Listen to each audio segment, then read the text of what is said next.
Welcome back, and if you're just joining us, this is Business Live on Joy News, and we'll go over to our main story for tonight. And the directive is shut down now, or you risk being caught on the wrong side of the law. That is a warning coming from the Securities and Exchange Commission to all operators of unlicensed investment schemes in the country.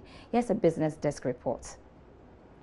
Securities and Exchange Commission in the public notice said it has directed these firms to shut down immediately because they are in breach of the country's Securities Industry Act. The commission in the notice also stated that some of these firms are offering rates as high as 70% per month, which is used as a bait to get the public to fall into the scam. Seeming as a structured form of fraud, offers quick returns to initial investors, but goes down later with all the investors losing their principal using fresh deposits to pay previous depositors. The capital market regulator was also worried most of these rates are surprisingly in dollars. The Securities and Exchange Commission insisted that these actions are not aimed at collapsing anyone's business, but rather to protect the interest of investors. The capital market regulator was quick to add that the public should watch out for these schemes and unlicensed investment entities. All right, so the biggest news this week perhaps has been the controversy of men's gold and the directive by the Securities and Regulatory Commission. We want to go over to the phone to speak to a financial analyst, Asay Akotia, on developments and directive actually from SEC. Hello, good afternoon. Good evening, sir. Hi, good evening. Thanks so much for joining me on Business Live. Is the directive too little, too late? Coming earlier would have been better, but as it is, better late than never, because there's so much mistrust, so much uncertainty in the financial space. And so it's better that the regulators are biting now than just keeping mute because it's come a bit late in the day. But why do you think that it took them so long to start cracking the whip? Sometimes there are so many things that come to play before a regulator would come out publicly. Most often than not, before they come out to the public, they would have been engaging some of these businesses. Some would have come to their notice, some would have come to their attention.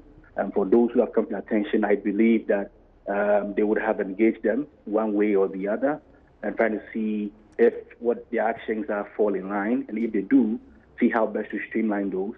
And so I believe that the public might be hearing these things now, but it wouldn't necessarily mean that the regulator started just right now. Men's gold, for instance, we know that not too long ago, though, the SEC, BOG came, a bit hard on them, drawing the public's attention to the fact that they're working without regulation. It didn't happen just today.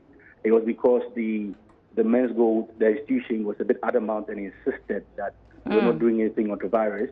That's how come the SEC has to come out strong on them. But these engagements didn't start today. They started some time ago. All right. So what will it take to sanitize the system? Because this statement from SEC is clearly an admission that there are quite a number of unlicensed dealers in the country. Yes, indeed. There are quite a number of them. I mean, some offering very outrageous products, very outrageous returns, guaranteed returns for that matter to investors. And unfortunately, you have people partaking in these schemes, and most of them are not getting themselves bitten, and a lot of money being lost in the case. I think that it's necessary. It's necessary. You're supposed to do this. It's necessary that this system is sanitized, because mind you, you're talking about money. In this case, you're talking about money, hard-earned money. You have people who've put their entire livelihoods there. There are some people who've put their entire capital in such institutions. So I believe that the quid being cracked might cause some pain to both institutions and some investors. But precedent must be set. All right. It might be a bit difficult for us to take, but indeed a precedent might be set. So I'm very much in favor of what these regulators are doing. Let's put everything in check so that everybody is clear in their heads. The system is okay. Investors don't take on too much risk, or at least take on risk that's very much regulated, so that the probability of losing money is very minimal. Right. How about operators who have been duly licensed, like in the case of men's gold, but they are using some unapproved means to sell other products? How should they deal with them? Yes, that's similar to someone who hasn't got any license whatsoever. Because if you're licensed, it means that you're licensed to carry out a particular activity. And so if you're carrying out activities that are out of that, then in other words, you're not licensed to do what you are doing. So that pretty much would be like an institution that is working without a license. And so I think that, yes, as much as they are licensed to do something else and they're doing the other, they also have to fall in line with regulators cracking the whip now. So it's very much on course, if you ask me, and I believe that we must all give the support needed.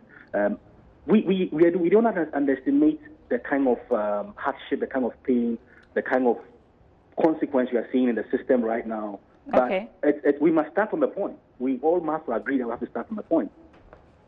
All right. Thank you very much, Aseye Akotia, who is an investment analyst. We've been speaking to the issue of the directive by the Securities and Exchange Commission. And they have a press statement responding to a letter sent by Men's Gold to them. Darryl, you have it, right? Right. So the gold dealership firm Men's Gold has been responding to, issues raised by SEC following the letter we're told was leaked. Now, it's titled Notice to Suspend Trading Without License, and the director is signed by the Deputy Director General of the Men's Gold. It says that we acknowledge receipt of your letters dated September 12 and 13 respectively.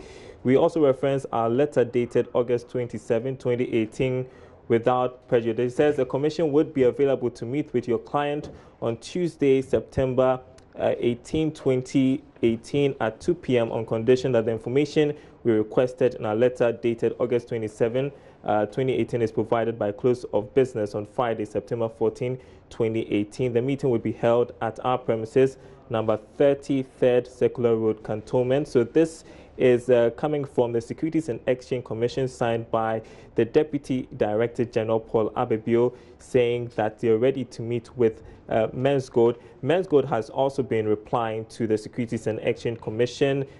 Basically, their statement, which is signed by the lawyer, saying that they have been treated unfairly. I'll read just portions for you. It says, your letter, referring to the leaked letter from SEC, says, raises fundamental questions as to the fairness of the decision you took on September 7, 2018, as well as whether or not it was premature. And it says that under the circumstances, it's difficult for Men's Gold to reconcile the contents of that letter.